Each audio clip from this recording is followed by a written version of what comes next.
that, but now we're going to get to the Utah mom accused of murdering her husband and then writing a children's book about grief. Corey Richens is now firing back at prosecutors in a new jailhouse audio recordings. Dan Abrams is standing by, but first, Juju Chang is here with the story. Good morning, Juju. Hey, good morning, Michael. You know, Corey Richens is speaking out from behind bars as she stands accused of killing her husband by poisoning his cocktail. Now she says it's time for damage control.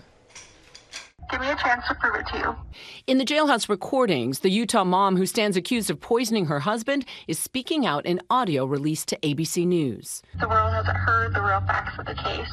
The media's twisted and turned what they think they know or what will sell or get the most views. And it's time to begin some serious damage control. Prosecutors allege Corey Richens gave her husband Eric a deadly dose of fentanyl by lacing his Moscow Mule cocktail in 2022. All right. She was arrested just a year later and has since been charged with aggravated murder, drug charges, and various fraud charges.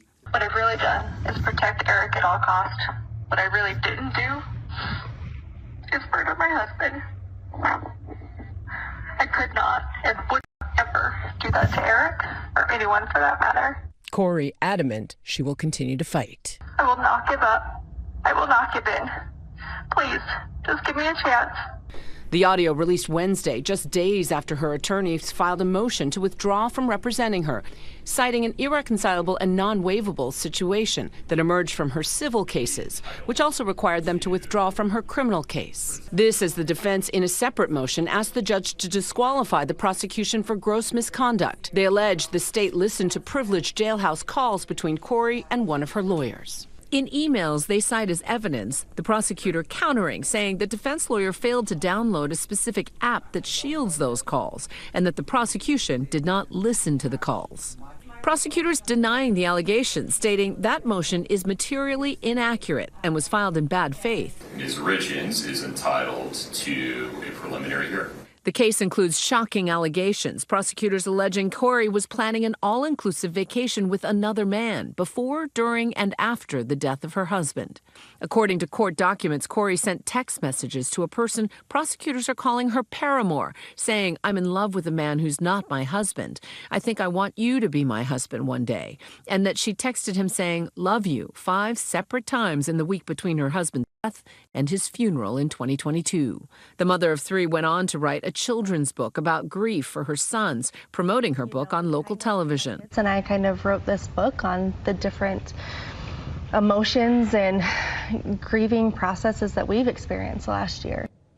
Now, a family spokesperson for Eric Richens' family says of Corey's statement, "Those are the rantings of a sociopath, a woman who has no compassion, no feelings, no sense of remorse or guilt for what she's done, and is only thinking of herself." And guys, both sides of this equation say they are looking forward to the trial. Michael? All right, Juju, thank you for that. And let's bring in ABC News chief legal analyst Dan Abrams. Dan, good morning to you. Good morning. What do you make of Corey Richens speaking out like this? Well, look, almost every criminal defendant wants to speak out, just not on the stand, right? They want to get their message out. They want the world, particularly in high-profile cases, to understand their side of the story. So the good news for her is that she's not getting too specific on the evidence, but any lawyer doesn't want their client speaking out before the case. Which is probably why the defense withdrew here? I think it may be. Look, the timing is pretty coincidental, right? Just as she's going public, her lawyers say we don't want a part of this case. The number of cases I've seen where a lawyer has to threaten the client and say, if you speak out, we're resigning.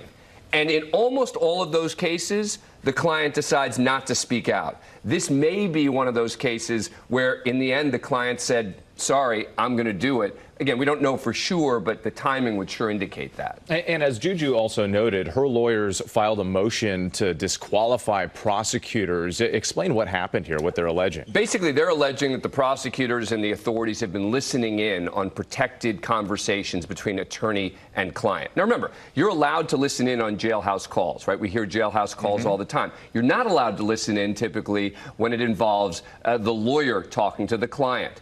And there's been a long-standing fight in this case over whether any of that has been waived. But the prosecutors are saying clearly it didn't happen the way the defense is alleging. So we need to wait to see exactly how the prosecutors are going to defend themselves. But of course, if it's true that they were listening in to calls between the attorney and the client, that would not be permissible. A really fascinating case, Danny. Fascinating Abrams. case. Thank you so much Yep. for joining us. Yep.